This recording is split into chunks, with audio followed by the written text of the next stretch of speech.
You're listening to Startup Universe Talks, a podcast where we meet with startup founders, angel investors, and major stakeholders of the startup ecosystem. They let us in on the do's and don'ts of running a startup, their career story, and the process of succeeding as well as failing. In other words, everything of interest to startup nerds. Startup Universe is a massive network of opportunities for tech startup founders.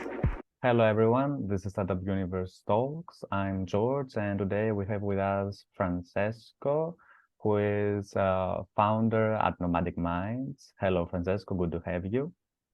Hey George, thank you. Thanks for having me. So Francesco, if someone views your LinkedIn profile, they will notice that you're involved with various things, and in your journey you have been experiencing various stuff. Could you share a little bit with us your story and journey so far to have a better understanding?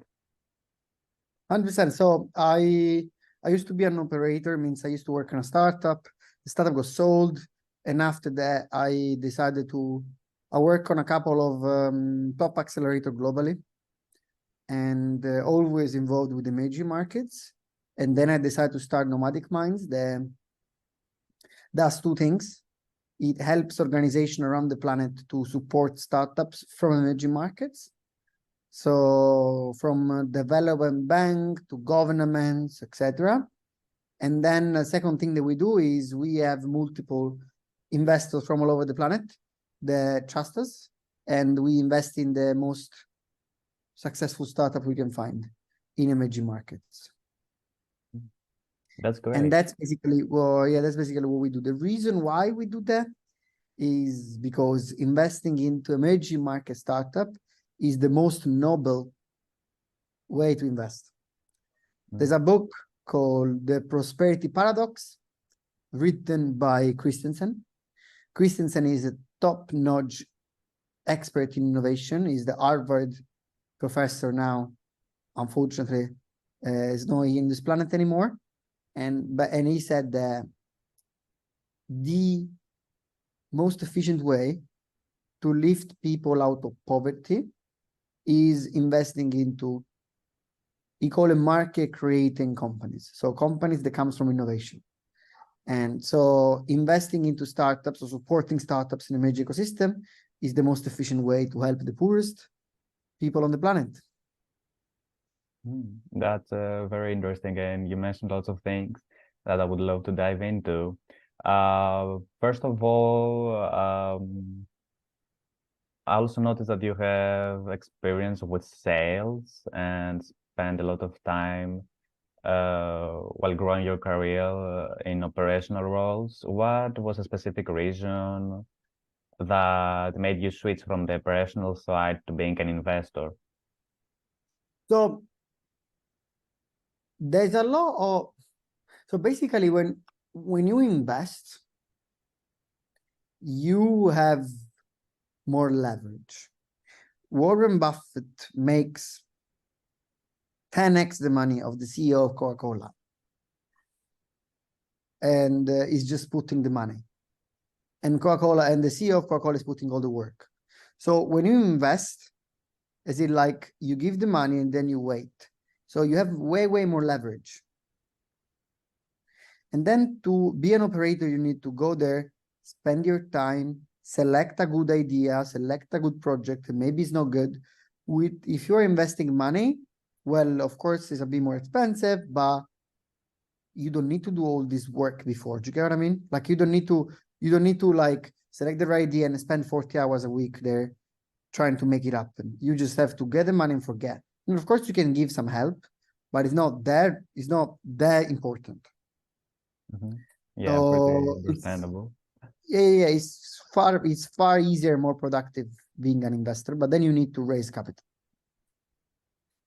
And for you, how has that been? Has it been hard? What was the fundraising process for you like?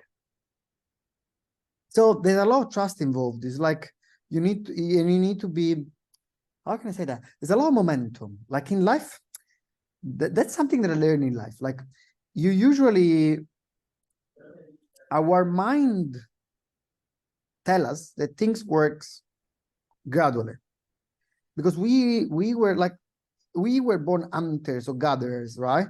So how does the work is like you go on a field, you take a fruit, you get home. If you spend 2 hours on a field, you get 2 fruits. If you get 10 hours, you get 10 fruits. So our mind thinks gradually. While in our world, is it basically a quantum leap? It's like you do your thing, and then at a certain point, nothing happened. Then at a certain point, boom. So how does the work? Is like you try very hard and nothing happened. You try very hard to like fundraise. You try very hard to build your company, nothing happened. And then all of a sudden, you click, something clicks, and then there's a result. So my suggestion for everyone, or everyone that is listening, especially in the emerging market, is try as long as you can, and never give up, even if it's going bad, because you might be very close to make it happen. Once you make it happen, all the bad things disappear. So try very hard every day until it works. No, that's very good to know, and it's good to remind ourselves daily about those things, in order also to get more motivated. So now that you have been through many things, have you identified maybe any mistakes that you in the past that you made, or are any sacrifices that you made that stick out to your memory? Okay, so there's 2 things that I always that I think of. So first of all, I'm very grateful to be here, even to my mistakes. So like I actually believe my mistakes brought me here, and this is the best universe possible for me. So I'm actually happy that I did the mistakes. I won't say the mistakes. I took the road that I took. With that said, there's 2 things that if I see another guy in my condition, I will advise them not to do it, that I did. And again, if I would advise Francesco, I would say do that, because they brought me here. But if someone else, I would say no. The first one is I switched industry. So I was a very much well-respected person in mobile industry, and then I switched into the startup finance thing. Now, again, it was a very good thing. But if I would know someone else, I would say to him, hey, don't do that. Because as I say, things move this way. Things seems then don't move, and then boom, all of a sudden explode. When, you never know, but you need to stick a long time until they explode. So every time you do this, and there's a clock ticking, and then at a certain point it explodes. Every time you change industry, you restart this clock. Do you get what I mean? So you should always stick with the same industry, unless there's something major, like I don't like it. Okay, if you don't like it, change it. But if you don't mind it, don't change ever. Because there's a lot of compound effect. And if you stick in the same industry, you will have more network, more knowledge, more connection, more, let's say, trust by the people. And then in, let's say, 5 to 10 years, something happened. And you are the best person for this. So things number 1, never change industry, never change, let's say, the real you in. Sorry. Second thing that I will do is don't reinvent the wheel. So anything you do, there's some unspoken rules. Like podcast, okay? Podcast, but you're doing podcast now. Not podcast, there's some unspoken rules. You go on Spotify and you do YouTube shorts and you do guests. You could potentially do a podcast, let's say with no guest, you just talking for 1 hour straight. You know, like you're gonna be the first, you could say, okay, I'm gonna be the first very, very famous podcast when I'm the only one talking, like a monologue. If no one else is doing this, it's very rare that you're gonna do that.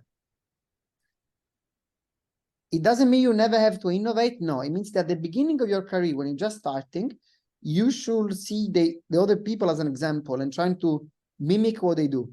Then once you have a solid background and says, well, I have listeners, I have people, I have things that basically works, then you can innovate and say, well, you know what, if I will do a podcast on my own, it will be much better than having guests, for instance.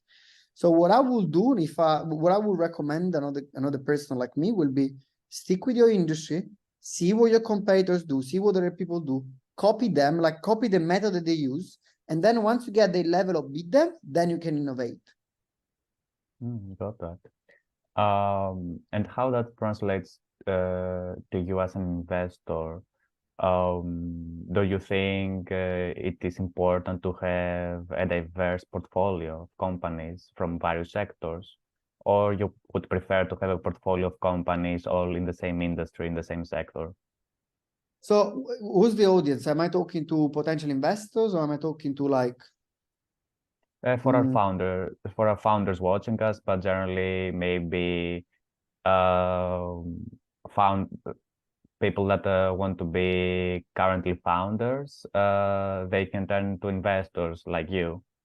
Okay, so the thing is, like, in the startup world, what's the king is specialization. So let's say I am an investor right now, and I have a logistic background. I am well positioned to become an expert in logistic startups because I know the people, I know the buyers, I know the products, I know the industry, I have friends I can ask advice to. I know everything. So as an investor in terms of startup, it's not very smart especially if it's seed stage, it's not very smart to play very, very thin, spread thin. It's very smart to be hyper specialized. So you know everything, and then you can make better judgment. Like if you see 100 startups are weak in logistics, the number 101, you know perfectly what they do, why they do that, what do they need. But if you do one logistic and one fintech and 10 climate, whatever, you're never gonna have this kind of knowledge that you need to discern from successful startup and not successful startup. So long story short, hyper specialization is the way. Funds, they are specialized. They do one industry, one vertical, one country. Always, I usually statistically outperform generalists. So startup that do whatever, stay in funds that do whatever. So don't be specialized I think is ingenuous. That's very fascinating. Probably another point of view than myself and what other people think of. And yeah, it's very reasonable. And I think from what we have observed all these years, concentrating on one thing can lead to bigger success than spreading yourself among various things. So let me revert back to something about your personal goal. Also, it seems that you have set a high goal to leave the poorest 1 billion people out of poverty by investing and supporting tech startups, and in order to create value in the economy, more jobs and opportunities. How is that going so far?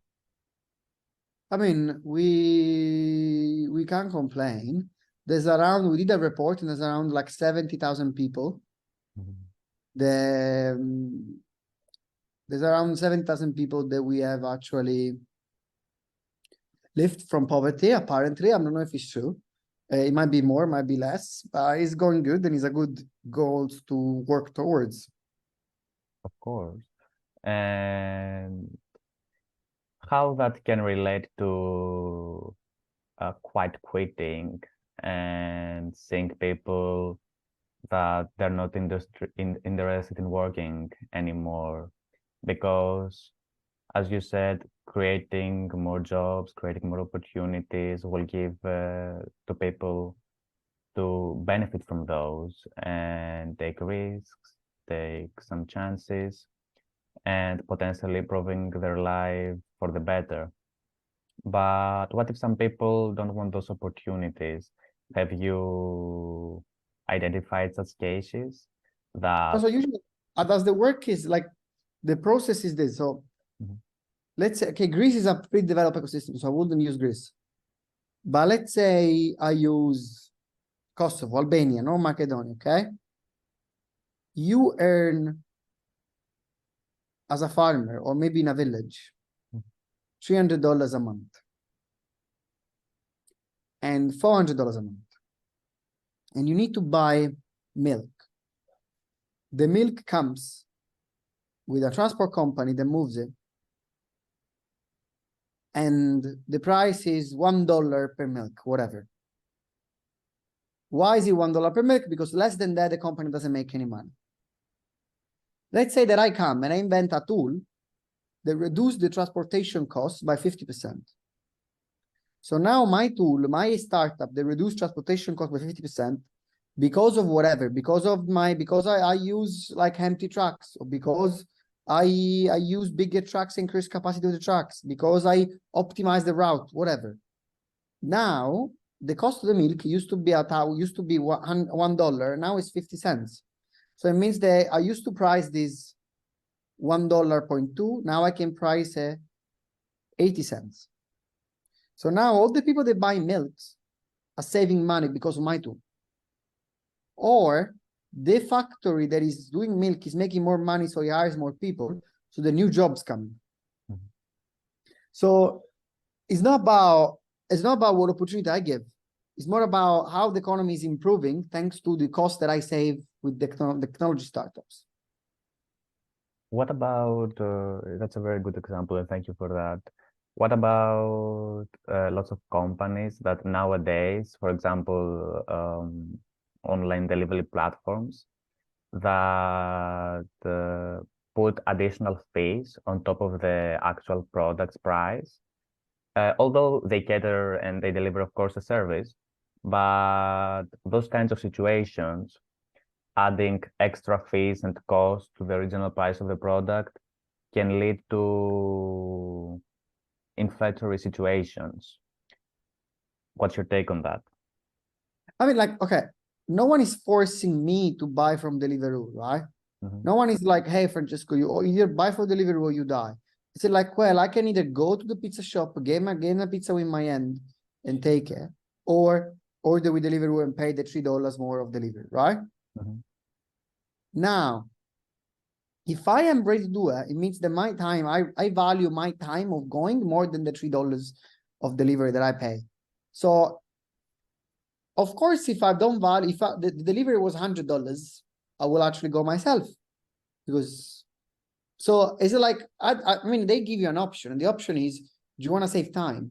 On top of that, there's a bunch of people that are doing delivery that otherwise will be doing nothing. And then now I have the chance to get my $3 because I think my time is more valuable than them. Like, so it's actually a very win-win situation. And we have invested in a food delivery company in Ethiopia. This company is going incredibly well because of there's a bunch of people that earn a lot of money in Ethiopia. They are not served, and they rather spend more dollars to get the food earlier and without moving from home. And there's a lot of people that are still working in a farm that would love to do deliveries. So delivery company actually like have changed the world completely, because now now like everyone that before used to like don't know what to do can do delivery, like as a work on demand anytime they want. So to be honest, like I rarely have seen such a good effect on emerging markets like delivery companies. That's very insightful. Okay, so let me go a little bit back, and for the founders also that are watching us, it seems that sales is a thing that runs through your veins so far, and you have said in the past that in order for a startup to be successful, there has to be a strategy. Any advice for the founders watching us, working towards selling their products or services to a broad group of people, trying to grow their business? So, like, that's my recommendation. And then again, I might be, let's say, overstating, but this is the only suggestion you need in your life, in your startup life, to make it at a high level. Okay, so this is the only one that you really need, and is to go from 0 to 7 figures, like 100, 200, 300, 400, 800. What you really need is acquire clients. Like if you learn how to acquire clients, you were well off until probably $1 million or 2 million revenue. To get from 6 to 7 figures, then you need a bit of scaling and a bit of I need to how to acquire clients reliably and other things. But from 0 to like 800, 900, usually you just need acquisition costs. Funders are very much focused on getting the best product ever and getting funding. You need to sell. That's the only thing you need. You need to find a way to be in front of a potential clients at the cheapest cost as possible. So it's either if you're spending with ads, it has to be cheap. If you're traveling, it needs to be cheap. And then convince them. If you don't convince them, either your sales is very bad, it might be the case, or your product is very bad and people don't want to buy it. You don't need investor money. You don't need like the most amazing product. You need one thing that you know how to do that people are interested in. One of my greatest mentors used to say, if you really want to sell something, you have to pretend you call your potential clients late at night, like at 9 p.m., and then says, hey, I have this product. And he should say, hey, Lisa, it's 9 p.m. I'm very busy, but it seems very interesting. Let's talk about it tomorrow. That's when you know you have a good product. And then basically, any tips from the strategies and the models that you have followed in the past personally? How can someone acquire customers? Yeah, so it depends B2B or B2C. So there's one thing that's very important. I talk with a guy that is called Gagam Bhatia. The guy created 2 multi-billion-dollar companies. One is Udemy, and the other one is, I shouldn't say, but I created another $1 billion company. I'm not allowed to say because the valuation secrets. With that said, they ask him, how do you make sure your product is good? And he said, there's just one only thing that I do personally. He says, I can do personally. And I speak with clients. So you need to speak with clients, and you need to speak with 20, 30 clients, understand what the pain point is, and how can you help them. That's the way to go. That's very good. Now, back on us, sales. How do sales work? B2C, you need to acquire clients. Clients, you acquire them multiple ways. You need to find out how. That's paid, that's organic. You try, it's a very, very long topic, this, and there's no even point to mention it because it's too long. If you're selling to companies, that's how you do that. Introduction is the best way possible. You can get in front of clients, but you cannot scale this up. You cannot have 10 introductions a week or 10 introductions a day. Like you can predict them. Cold emailing, cold calling, etc. Then there's one too many. So you do content, you do content, you do marketing, you do posts, and you wait them. You do inbound, you do SEO, and you wait them to come. The third way you can do is partnership. So you convince people to promote your product on your behalf. It doesn't work always, work specific products, but it works. So the fourth thing that you should do is your own way. So having a bit of creative, like on how other people have acquired clients in your industry, and trying to understand how you can do in a creative manner. Usually you get just one is more than enough for you to become successful. And that's the core mechanism. And probably focusing on one of those strategies or one or two is a better way than putting all your resources to focus on every of them, I guess. Yeah, not just one. So usually there's a book, very famous book called Traction. It's one of the most famous book when it comes, of course, to startup traction. And then basically the process is fairly easy. It's like you take a list of this like 34 different channels that he lists. You can find it online. Now there's much, much more. So probably you can now go up to 50. You select 2 or 3 that you like them, that you think are the best, and you test them. You test them and you see the results. The one that works better, you double down on it. Once you have tapped on this, then you go to the next one. And that's the best strategy. And again, it changes every time, but it changes every time. It changes per industry, and it changes like every 2-3 months. There's a new channel coming, or there's a new channel that doesn't work anymore. But that's a good starting point. Thank you for those suggestions. I think the founders watching us could get tremendous help out of those. So through Nomadic Minds, you have seen both ecosystem, the heart of entrepreneurship in Silicon Valley, and the other ones, the emerging ones in Eastern Europe and the Arab world. What are some of the differences that you see between the two? And if you had any suggestion that, oh, here in Europe, we should do something better to become like Silicon Valley, or Silicon Valley is very difficult because of those things, and it's good that our ecosystem here doesn't have those. What's some of the difference that you have identified?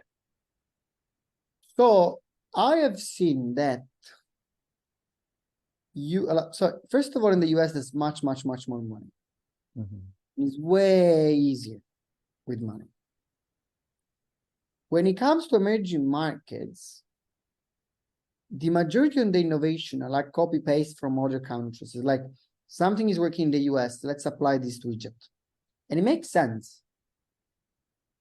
What I have seen, so I think startup is a skill. So like you build a startup in a certain way. It's like that's why in Silicon Valley is going so successful, because everyone learns how to build startup. It doesn't mean that you're smart.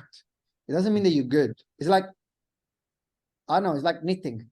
Like you don't need to be smart or good or artistic at knitting. If you learn, you learn. Startup is a skill, and I guess this skill thing is not exactly developed in Europe or in general in emerging markets. On top of it, there's another thing that I always see that if you, apart of course from the capital, in Europe, the majority of the funds are backed by public entities. Why? Because investors here don't like to invest in VCs. Like this is very small private investors invest in VCs. Now, the reason might be two. There's a risk appetite because investing in VCs is a bit risky, of course. Another thing is like, probably they don't make that much money. So I guess there's a whole culture here. It's not, let's say, it's not come yet here. What I would recommend to every founder is going to San Francisco 3 months, spend time with those guys, learn as much as you can, because it opens up your mind. So you can agree with the phrase that Silicon Valley is a mindset. Yeah, 100%. Great. So Francesco, thank you very much for being with us today, and thank you for giving us your insights from sales, the advice to founders when it comes to fundraising, and the deep insights about the differences in the ecosystems across the world. It was great to have you. Thank you so much for having me. It was absolutely great to be here, and I really like the podcast. And if anyone wants to reach me out, I'd be happy to reply to all the questions. That's great. And thank you all for watching us today, and see you to the next episode. Thank you.